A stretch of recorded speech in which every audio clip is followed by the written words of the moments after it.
Assalamu alaikum wa rahmatullahi wa barakatuh. How are you doing, guys? I hope all of you doing well. Today we are going to be talking about the fine-tuning argument about the existence of God. خدا کے وجود کے بارے میں آج ہم جس دلیل کے بارے میں بات کریں گے اس کا نام ہے فائن ٹیوننگ آرگومنٹ.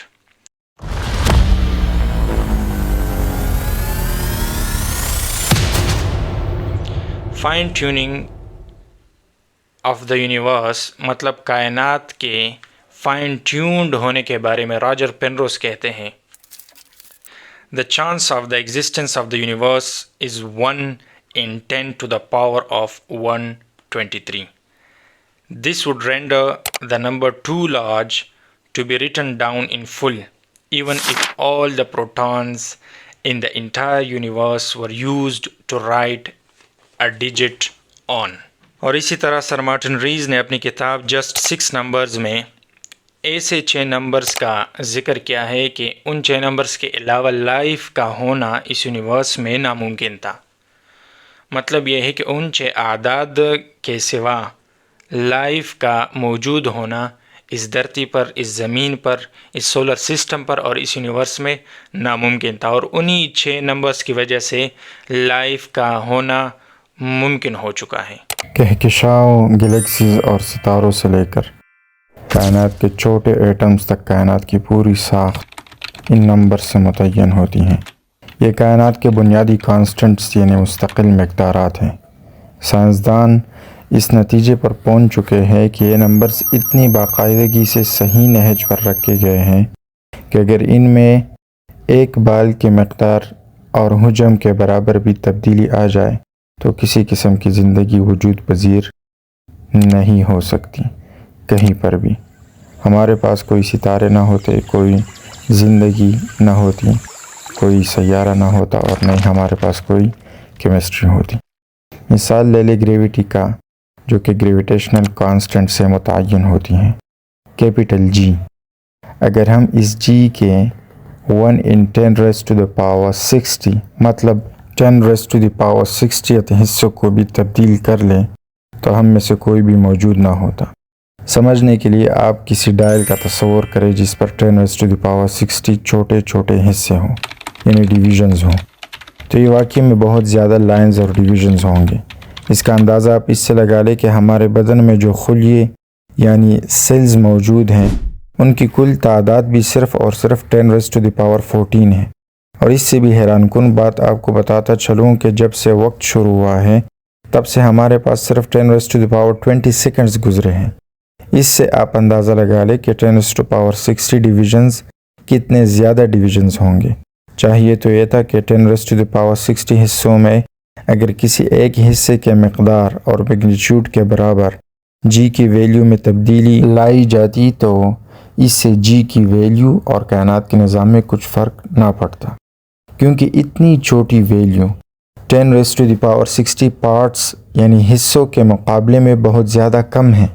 لیکن نہیں، جی کی ویلیو کو 10 raised to the power 60 parts میں سے صرف ایک حصے کی ویلیو کے برابر بھی اگر تبدیلی کی جائے تو ہمارے پاس یا تو کائنات بہت تیزی سے پھیلتا اور کوئی ستارے وغیرہ نہ بنتے، اور یا تو دوبارہ سے کولیپس یعنی ڈیر ہو جاتا، اور وہی سیم نتیجہ، نہ کوئی سٹار ہوتا، نہ کوئی پلینٹس یعنی سیارے، اور نہ کوئی زندگی ہوتی.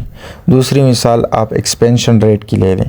اس کی ویلیو یعنی اس کا قدر کازمولوجیکل کانسٹنٹ پر منحصر ہے یعنی ڈیپینڈنٹ ہے.